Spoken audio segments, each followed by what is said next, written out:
everybody, Heather here. Well, it's a very cloudy day here in the northeast of Scotland. It is warmer outside than in. At least it's not raining at the moment, although I think we are going to get rain later on. So how's everybody been?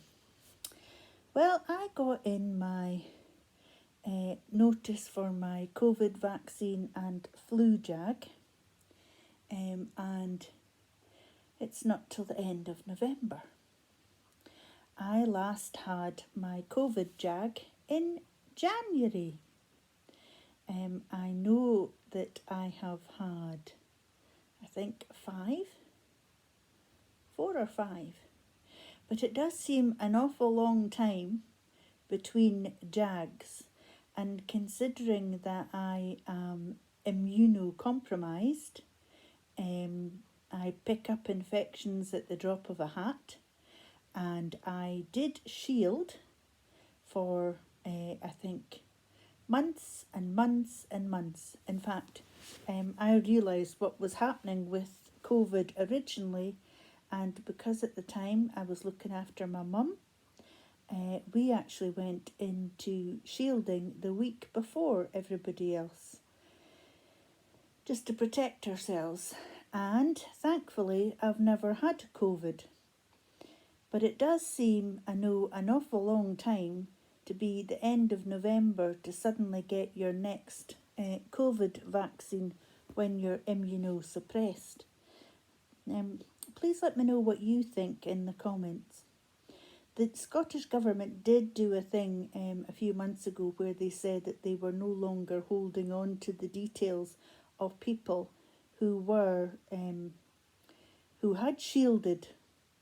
But it does seem very, very strange to me, because I know that the over 75s are being vaccinated at the moment, and you would have thought that people that are, we would have been in the same category as them. It just seems very odd. Anyway, this time there's been a lot of chatter as well about getting your COVID jab and your flu jab at the same time. Now, I had that last year, and I must admit that I spent, I think, 24 hours in my bed after it. I had light flu symptoms. Well, I've been told by my rheumatology nurse that this time, as well as the COVID and flu jab, I'm also going to get a pneumonia jab. So that's going to be interesting to see what happens with me with that. Whether I make it in one piece is still to be seen, or whether I need to take to my bed. But I will keep you posted at the end of November what happens with that. It's been a busy few days. I have been dodging the weather. On the days when it has been nice, I have made an attempt to try and meet up with some friends and have a coffee. And when the weather, or even because my body is allowing me a bit more freedom, that I've even managed to do some washing and get it hung out in the line. But unfortunately, we've had some really rotten weather as well. Today I am expecting a friend. I've known her for over 40 years. So I'm really looking forward to seeing her, and that we can spend a wee bit of quality time catching up. So I have been a bit organised. I have already prepared our evening meal. So I think I've used up all my energy for the day. Yesterday was a hard day because the night before, the rheumatoid insomnia had kicked in, and it was like another 4:30 in the morning job, and I still wasn't sleeping. You kind of wonder if you should just get up and get on with the day, don't you? Or what do you do? I try and I'll listen to some music to try and see if that's going to help put me over to sleep. But it's really, really hard. And I did find that last night, by the time I did have to get up early because my car was getting picked up to go for a service and an MOT, so I did actually have to get up. It's quite helpful that the garage will come and pick them up and deliver them, so I don't have to worry about all of that. And especially when your mobility isn't great, it's good to have an option. So yesterday I had to get up early for the guy coming to pick up the car, and I found myself lazing about, trying to do little bits and pieces. I had a friend came and did little bits and jobs for me in the house, and by about 6:30 I was nodding off that I really wanted my bed. I have to say, in the home my joints have been quite good. I've always got that bit where I've got swollen joints and swollen hands, but the pain hasn't been too bad over the last few days, so I can thank my lucky stars for that. You do wonder every day what's going to hit you next.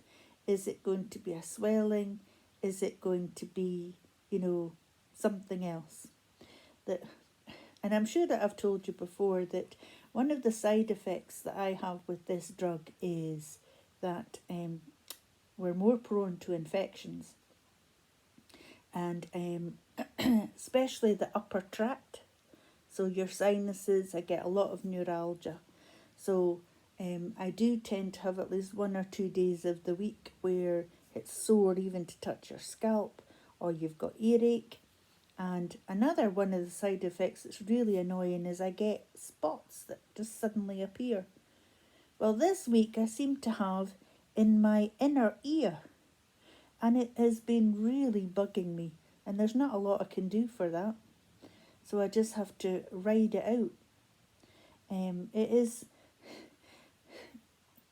is that thing, you weigh up whether or not you carry on with the drug because it is actually giving you some quality of life, that I've got a bit better mobility, but it's not perfect in any means, and I can only stand for about 10 minutes at a time without the pain starting to kick in. Or do you try something else? And I suppose there's always that part of us, especially if you're like me and you've had 10 different drugs already, what happens when you get to the end of the road and there is no more drugs? So it is a worry. So I'll keep persevering a bit longer with this one. On the other fronts, well, I just try and do what I can, and hope that everything's sort of working. I think there's about it should be, I think, into December before I have another blood test. I'm getting my drugs delivered to me next week. And I know that in this country there's a lot of debate goes on about, the drug companies that deliver, and I'm with the one that was Healthcare at Home, which is now Synicus or something like that. And I know there's been an awful lot of complaints, but I have to say I've had excellent service from them. And the delivery drivers are lovely in this part of the world. I think it's that lottery with us that we never know what we're going to get. Okay, on that note, I hope that you are all well. And I hope that you're all managing your rheumatoid. Oh, I should say I got another gadget. I got one that can actually open cans. So I'll show you that the next time. So hopefully you like this video and you'll continue to watch my videos. Please subscribe, it helps my channel. If you like this, please share, and please comment. I'd like to know your thoughts on having your vaccinations. Oh, I should say one of the things that my rheumatologist does with me, because the very first COVID vaccine that I had, my drug stopped working after it. And I think at that time I was on tofacitinib. Anyway, what happens now is that I stop my drugs 3 days before the vaccine and 3 days afterwards. And then I start up my drugs again, and it seems to work for me. The flaring's not too bad, so I'll be doing that again this time. Okay, bye for now. Bye.